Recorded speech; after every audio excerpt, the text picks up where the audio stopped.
Hola amigos, ahorita les voy a enseñar cómo se ribetea esta bolsa con un ribeteador especialmente para ribetear.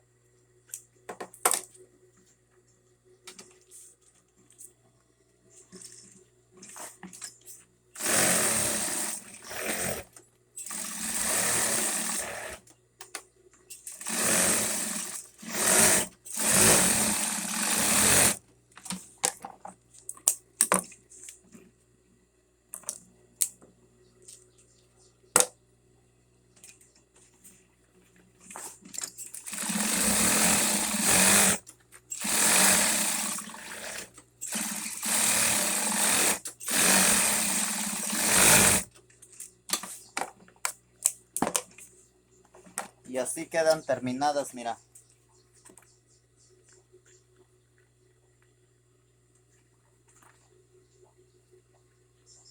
bien ribeteadas. Les voy a hacer otra.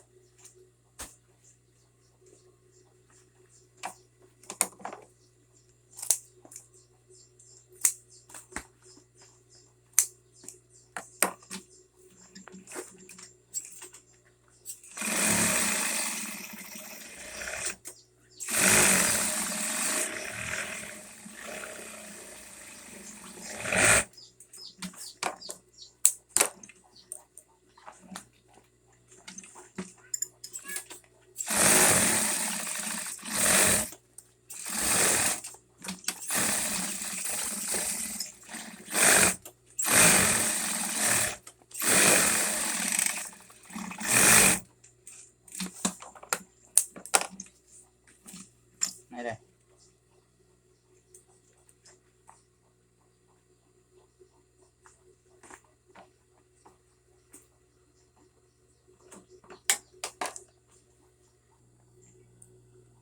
sí amigos, mira, es este tipo de ribeteador.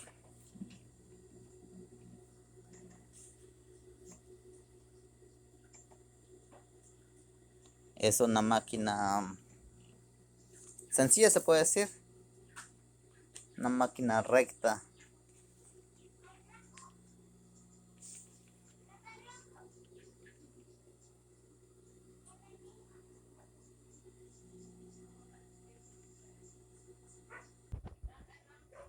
Bueno amigos, eso es todo.